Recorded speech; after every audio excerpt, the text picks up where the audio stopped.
As I have watched and observed successful people, what I have discovered about them is they really have figured out why they're here. They really do have their act together. And knowing their purpose in life is a stability for them. So that when everyone else is rocking and rolling and things are a little unsteady and people are kind of leaving the ship and people are kind of abandoning their causes, these people, they hold steady right throughout the storm because they have a true North Star. They truly are focused. It becomes an anchor in their life that just holds them steady. And the anchor is a confidence based upon a knowledge of purpose. And I say to you that if you begin to take a conscious effort to find out what it is that you're supposed to do, I say that it can literally save your life. Life happens for you. It happens for you. Opportunities will come to you every day. It's either for you, you can remain scared of the opportunities, or you can embrace them and take them. I think that many of us don't go the next step because we don't know what to do yet. And I say that the reason that we don't even explore the possibility of what to do is because subconsciously we don't believe that it can happen for us, and we don't believe that we deserve it. So here's what I'm suggesting. How much time do you spend working on you? How much time do you spend every day working on your dream? You got to take ownership. I take full responsibility. And I'll do whatever it takes. I'll take ownership. I'll get up. I'll stay late. And that's why you point the finger. That's why you say he did it and she did it. Because you don't like how the pain feels. That's why you give the power away. Because it hurt too bad to say, I did it. I take ownership. It was my fault. You ain't ready for the pain. You've never looked at yourself in the mirror and said, you let you die. I am not phenomenally skilled, but I'm phenomenally willed. My IQ may never change, but my will changes every year. I get stronger and stronger and more determined. Why? Because it's in my DNA.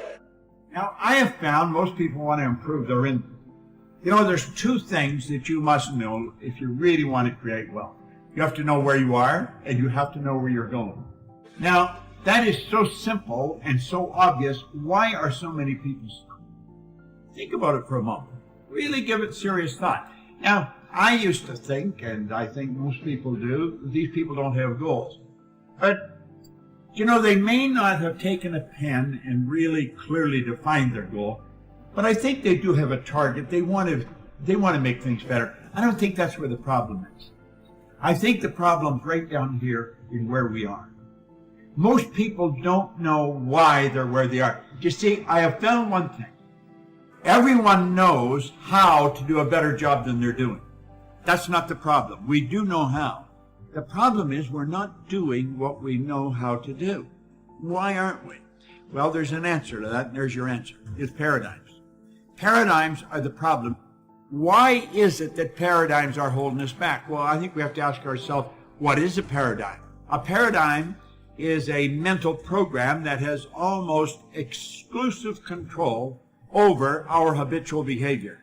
And almost all of our behavior is habitual.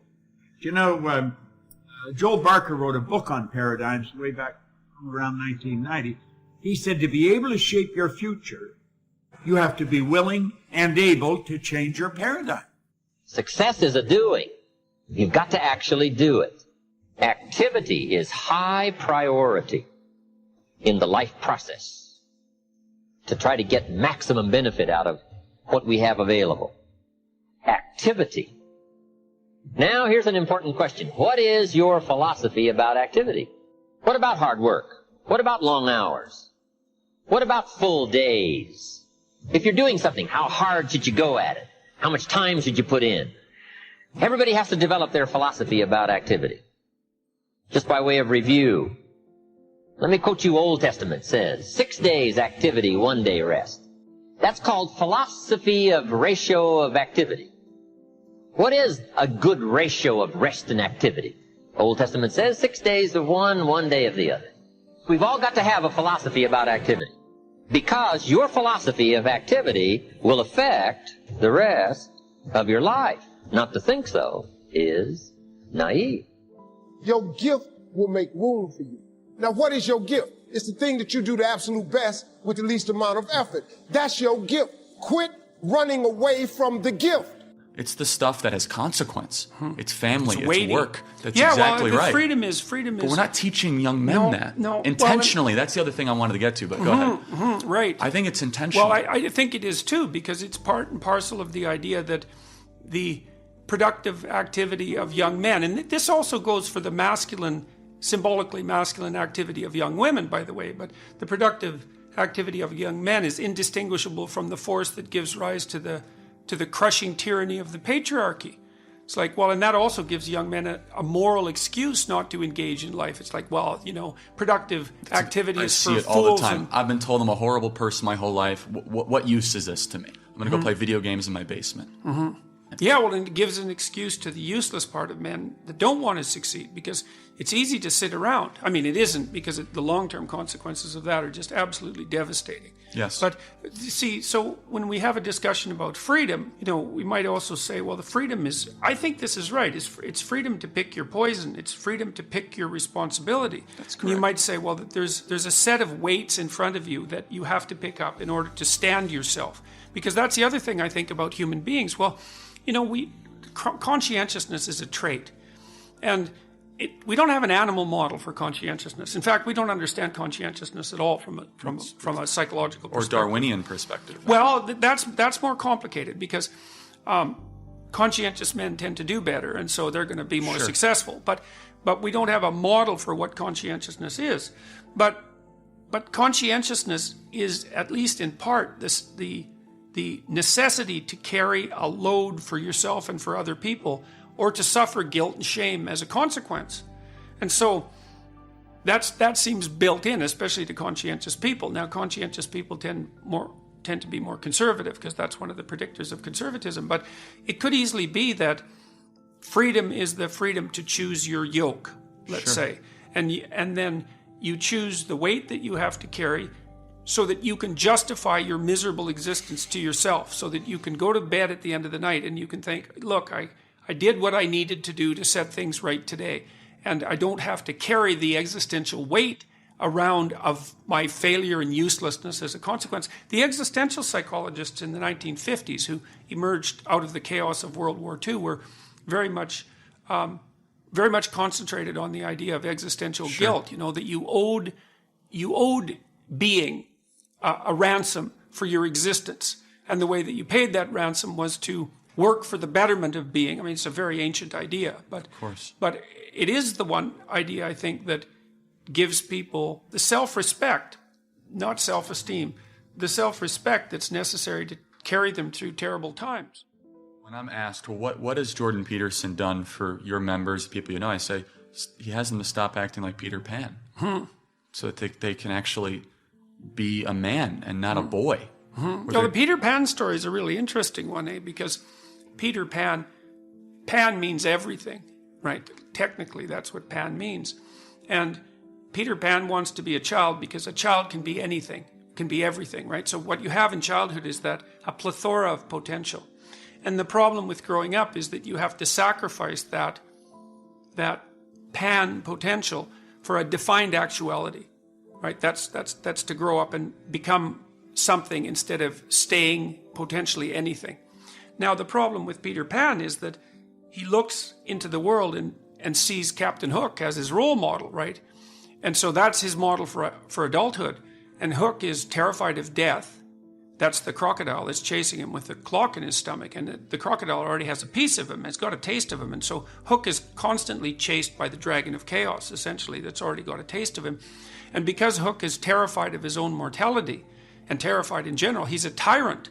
And so Pan looks at Hook and says, well, if that's adulthood, I'd rather stay king of the lost boys. That's exactly right. And so, yeah, and it's a very powerful story, which is why people still tell it. What's one piece of advice that you would have given your 16-year-old self? Don't be so high and mighty that you don't take advantage of the humble opportunities that are granted to you. When I look back, I didn't like school at all. You might say I hated it. And I've thought a lot about that, because I thought, well, there were reasons. I was a very fast reader. I could get through the books that were given to us in English class, generally in the first day. And that wasn't really appreciated, I would say. But there were things, and I was bored a lot as a teenager and got into a reasonable amount of trouble, not an unreasonable amount, but then, there were sports teams and there were attempts to organize plays, and there were things that I didn't do that I could have, that would have made my life better. But I was too cynical, maybe, to take full advantage of them. And I did work when I was a kid. I worked in restaurants as a dishwasher, short order cook, that sort of thing. That was a really good decision. I think my fondest memories in some ways of my adolescence are memories of working in the restaurant. But life is very difficult. And in order to thrive with this difficult life, if an opportunity is presented to you, you shouldn't be so arrogant that you dismiss it. And it's really easy to be arrogant as a teenager, especially if you're smart, because you think, well, I'm smarter than everybody else. It's like, actually, no. There's lots of people that are a lot smarter than you. You just haven't met them yet. And you're not as smart as you think you are, besides, and other people aren't as dumb as you think they are either. He would beat my ass when I was 5 years old. There's a testosterone thing that just happens between sons and their fathers. And he wanted sympathy. And I said, if you want sympathy, go home to your mother and get it. He said, you are throwing it all away. It is the worst mistake you will ever make. And I wish I had someone who could just pull me aside and, hey, it's going to be okay. It'll be okay. I wish I knew that. My dad got into professional wrestling in the 60s and the 70s. 250 pounds, Rocky Johnson.